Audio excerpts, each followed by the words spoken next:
आत्मज्ञान बहुत आवश्यक है। आत्मज्ञान के अभाव में व्यक्ति संसार से सही संबंध बना ही नहीं सकता। आत्मज्ञान के अभाव में व्यक्ति भटकता है, भ्रम में जीता है और बहुत दुख और कष्ट पाता है। इसलिए आत्मज्ञान बहुत आवश्यक है। और आत्मज्ञान का अर्थ होता है आत्म को जानना, जानने वाले को जानना, उसे जानना जो जानने की जिज्ञासा कर रहा है, जो जानना चाहता है, उसे जानना जो संबंधित होना चाहता है संसार से, उसे जानना जो संसार के माध्यम से कुछ पाना चाहता है, कुछ कामना पूर्ति चाहता है, उसे जानना ही आत्मज्ञान है। उसे जानना इसलिए भी आवश्यक है क्योंकि बाहर जिसे आप संसार कहते हो वह उसी पर निर्भर करता है। दृष्टा के साथ दृश्य बदल जाते हैं। दृश्य तो दृष्टा पर निर्भर करता है, तो दृष्टा को जानना होता है। यही आत्मज्ञान है। तो अष्टावक्र गीता दूसरे अध्याय का 7वां सूत्र, जिसमें अष्टावक्र कहते हैं आत्म अज्ञान जगद भाति आत्मज्ञानान भासते रज्ज्वा ज्ञानाद ही भरति तज्जान भसते नाही। कहने का तात्पर्य है कि आत्म अज्ञानवश ही विश्व के रूप में दिखाई देती है। आत्मा अज्ञानवश ही विश्व के रूप में दिखाई देती है। आत्मा माने सत्य, माने आत्मज्ञान के अभाव में ही ये संसार हमें सत्य दिखाई पड़ता है। आत्मज्ञान होने पर ये विश्व दिखाई नहीं देता, अर्थात आत्मज्ञान के अभाव में संसार के बारे में जो भ्रम था वह मिट जाता है और संसार की अनित्यता, उसकी नश्वरता दिखाई पड़ती है। फिर संसार के बारे में वो जो भ्रम था कि संसार सत्य है वो नहीं रह जाता। और उदाहरण के लिए वो कहते हैं कि रस्सी अज्ञानवश सर्प जैसी दिखाई देती है, किंतु रस्सी का ज्ञान हो जाने पर सर्प दिखाई नहीं देता। कि जैसे अज्ञान के कारण रस्सी सर्प दिखाई देती है, किंतु जैसे ही ये ज्ञान होता है कि वह रस्सी है तो फिर सर्प दिखाई नहीं पड़ता। उसी तरह आत्मज्ञान के अभाव में संसार हमें सत्य लगता है, सत्य प्रतीत होता है, पर आत्मज्ञान हो जाने पर वह वैसा नहीं रहता। एक छोटी सी कहानी के माध्यम से शुरू करते हैं। जैन दर्शन में अनेकांतवाद की बात की जाती है।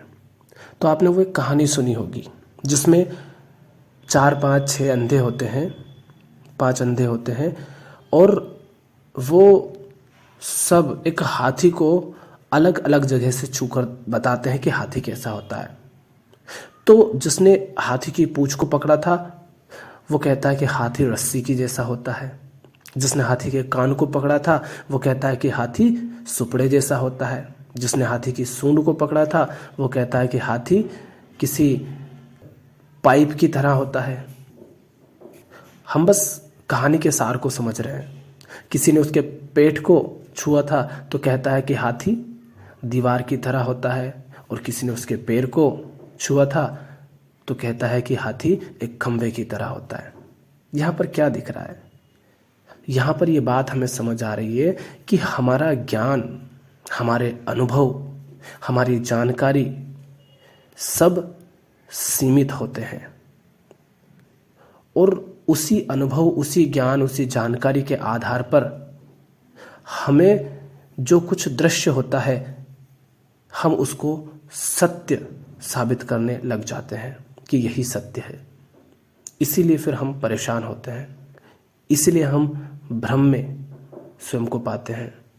आपका जो मत है, आपका जो विश्वास है, आपका जो अनुभव है वो बहुत सीमित है, उसे सत्य मत मान लो।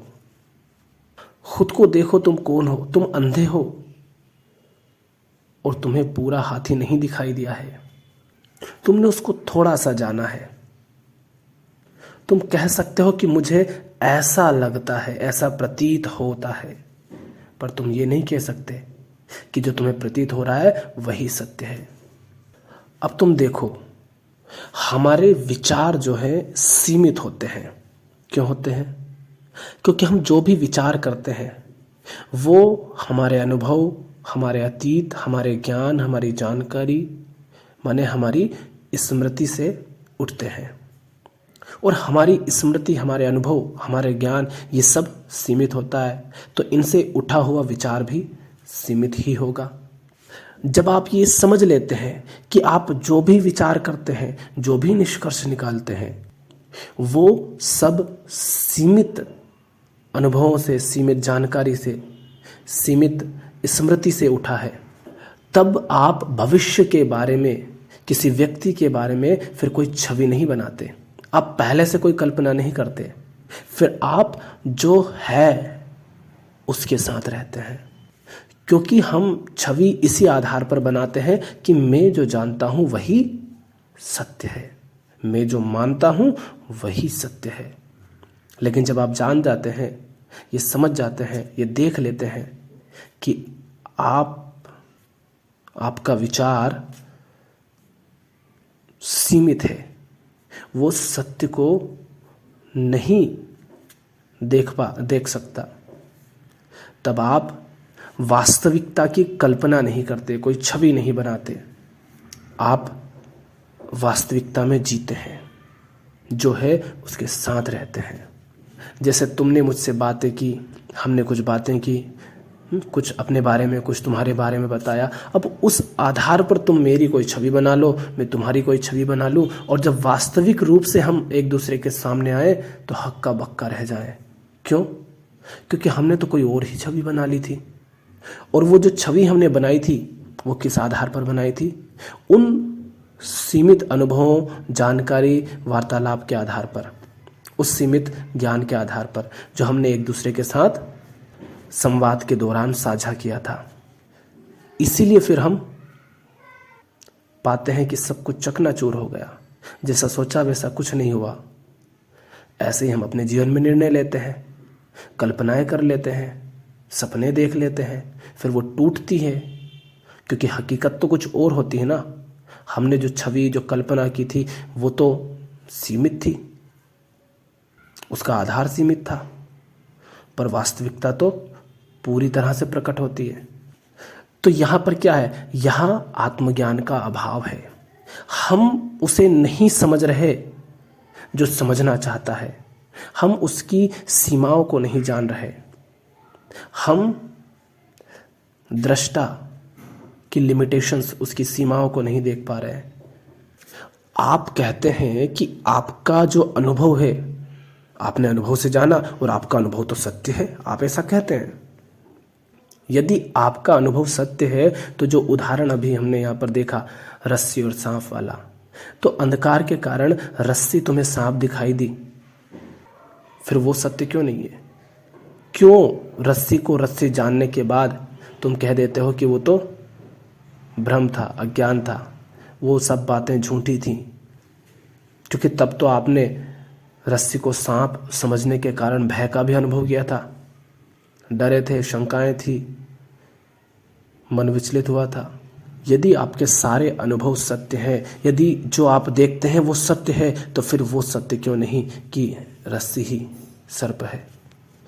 चूंकि आप अंधकार में थे, आपकी आंखें अंधकार में देख नहीं पा रही थी, तो आप माने जो देखने वाला जैसा था उस पर निर्भर ये किया गया कि सामने जो है वो उसे क्या दिखाई देगा। तो ये जगत, ये विश्व क्या है, कैसा है, ये इस पर निर्भर करता है कि तुम कौन हो। तो जगत के साथ भी यदि एक सही संबंध बनाना है तो तुम्हें जानना होगा कि तुम कौन हो, तुम्हें आत्मज्ञान पाना होगा। आत्मज्ञान के अभाव में आप संसार से सही संबंध नहीं बना सकते। आत्मज्ञान के अभाव में आप उन चीज़ों से डरेंगे जिनसे डरने की आवश्यकता नहीं है, और उन चीज़ों की ओर आकर्षित हो जाएंगे जो तुम्हें आगे चलकर बहुत डराएंगी। आत्मज्ञान के अभाव में अक्सर यही होगा और यही होता है कि हम उससे दूर भागते हैं जो हमारे काम का होता है, और उससे जाकर के चिपक जाते हैं, उसकी ओर खींचे चले जाते हैं जो हमारे लिए नुकसानदायक होता है। इसलिए आत्मज्ञान बहुत आवश्यक है। विश्व सत्य दिखाई देता है, जबकि जो दिखाई दे रहा है वो तो हर क्षण बदल रहा है, हर पल नया है। कहते हैं ना, किसी ने कहा है कि आप एक ही नदी में 2 बार पैर नहीं रख सकते, क्योंकि अभी आपने जिस नदी में पैर रखा था वो तो गया, पानी बह गया वहाँ से, वो नदी गई, अब जो है वो नया है। तो यहाँ तो कुछ भी ठहरा हुआ नहीं है, सतत नयापन है, कुछ स्थिर नहीं, कुछ नित्य नहीं, कुछ शाश्वत नहीं। किंतु आत्मज्ञान के अभाव में हम उसे शाश्वत समझ लेते हैं, उसके प्रति आसक्त हो जाते हैं, उससे कामनाएं जोड़ लेते हैं, उसके प्रति मोह रखते हैं और फिर दुख पाते हैं।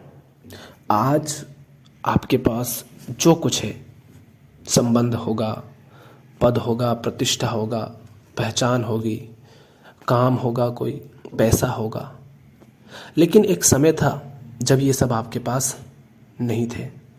तब आपने इन सब की कामना की होगी और इन सब से कोई ना कोई कामना रखी होगी। आपने किसी काम की कामना की होगी और उस काम से भी कोई इच्छा रखी होगी। इनके विषय में आपने बहुत सपने देखे थे जब ये आपको हासिल नहीं थे, लेकिन जब ये आपको हासिल हुए, चाहे संबंध हो, काम हो, या पैसा हो या कुछ और हो, जब ये तुम्हें मिल गए, क्या सचमुच वैसा हुआ जैसा तुमने सोचा था? क्या सब वैसा निकला जैसा तुमने सोचा था? नहीं, क्योंकि जब तुमने इनकी कामना की तब तुम कुछ और थे, और जब तुम इन्हें हासिल कर चुके हो तब तुम बदल चुके हो। तो सब कुछ तुम पर निर्भर करता है, चाहने वाले पर, जानने वाले पर, देखने वाले पर, और वो तुम हो। यदि तुम कवि हो तो क्या जगत को तुम उसी तरह देखोगे जिस तरह एक संगीतकार देखता है, एक नर्तक देखता है? यदि तुम चित्रकार हो तो क्या तुम इस संसार को, इस विश्व को वैसे ही देखोगे जैसे एक भक्त देखता है, एक लेखक देखता है? यदि तुम बीमार हो तो क्या ये संसार तुम्हारे लिए वैसा ही रह जाएगा जैसा एक स्वस्थ व्यक्ति के लिए होगा? हो सकता है ठंडी हवा उसके अंदर रोमांच पैदा करे और तुम्हें बीमार कर दे, तुम कांपने लगो, तुम उसे गालियां देने लगो। तो सब तुम पर निर्भर कर रहा है, संसार तुम्हारे अनुसार बदल रहा है, तुम बदलते हो इसलिए संसार भी बदल जाता है। किंतु आत्मज्ञान के अभाव में जो दृश्य है हम उसको सत्य मान लेते हैं। अब आंखें हैं हमारी और आंखें देखती हैं बाहर की तरफ, माने संसार की तरफ देखती है, संसार को देखती है, संसार का अनुभव करती है और इसीलिए उसको सत्य मान लेती है। किंतु संसार तो देखने वाले पर निर्भर करता है, उसके बदलते ही संसार बदल जाता है। संसार माने वह सब जो तुम जानते हो, देखते हो, जिसमें तुम जीते हो, वो सब कुछ हो सकते हैं। उसको थोड़ा सीमित करो तो तुम्हारा घर, परिवार, संबंध, रिश्ते, व्यक्ति, वस्तु, काम, इन सब से तुम संबंधित होते हो, ये संसार है तुम्हारा। तो दुख कहाँ से आता है? दुख यहीं से आता है कि जो सत्य नहीं है, ये जो दृश्य जगत है, हम आत्मज्ञान के अभाव में उसे सत्य मानकर उसके प्रति आसक्त हो जाते हैं। आसक्त हो जाना माने इस भाव का पैदा हो जाना कि वो जो है, जैसा है वैसा ही रहेगा, कभी नहीं बदलेगा, और जैसा आप चाहते हैं वो वैसा ही खरा उतरेगा आपकी कामना पर। जो ये दृश्य जगत है इससे हम कामनाएं जोड़ लेते हैं, पर हमने कहा कि वो तो दृष्टा पर निर्भर करता है, देखने वाले पर निर्भर करता है, कामना करने वाले पर निर्भर करता है। और जो दृष्टा है वो प्रत्येक नई जानकारी के साथ, प्रत्येक नए अनुभव के साथ पल पल बदलता रहता है। हर नया अनुभव, हर नई जानकारी उसे बदल डालती है। तुम्हारा कोई विश्वास था, हमने उस पर चर्चा की और तुम्हें यह समझ आ गया कि तुम्हारा विश्वास तो व्यर्थ है, झूठा है, मिथ्या है, भ्रम है। तो अब क्या तुम वो रह गए जो अभी से पहले तक थे? नहीं। अब तुम्हारा मन बदला, तुम्हारे विचार बदले, तुम्हारी समझ बदली, तुम्हारे कर्म बदलेंगे। तो जो दृष्टा है वो तो हर पल बदल रहा है, नए अनुभव के साथ, नई जानकारी के साथ, नए ज्ञान, नए वातावरण के साथ। फिर हम कहते हैं कि देखो बच्चे में कितना समय लगाया, कितना पैसा, कितने संसाधन लगाए, और ये बड़ा होकर के हम ही को गरिया रहा है। सब व्यर्थ गया। इस काम में कितना कुछ लगाया था, संसार से कितनी उम्मीदें की थी, इन रिश्तों से कितनी उम्मीदें लगाई थी, पति से, पत्नी से, बच्चों से, सब व्यर्थ गया। जाना ही है। एक बार मैंने यही कहा था, लिखा था कि हम कामना किसी और से करते हैं और शिकायत किसी और से। इसका अर्थ यही था कि जिससे तुम कामना कर रहे हो और जिससे शिकायत कर रहे हो वो दोनों एक नहीं है, क्योंकि जिससे तुमने कामना की थी वो अब बचा नहीं, और जिससे शिकायत कर रहे हो ये कोई और ही है, कोई नया व्यक्ति ही है, पर तुम उसे वही समझ रहे हो जो पहले था। तो इसलिए आत्मज्ञान बहुत ज़रूरी है। तो उसे जानो जो जानना चाहता है, उसे समझो, मन को समझो, मन की प्रक्रिया को समझो। ये जो अंदर बैठा बैठा कुछ चाहता है, कामना करता है, दौड़ता है, इसको समझो। ये कौन है, ये कैसे काम करता है, कैसे ये भ्रम में फंस जाता है। अब सोचो एक सामने एक पहाड़ी हो, अब क्या वो एक बच्चे के लिए, एक जवान के लिए और एक बूढ़े के लिए एक जैसी होगी? नहीं ना।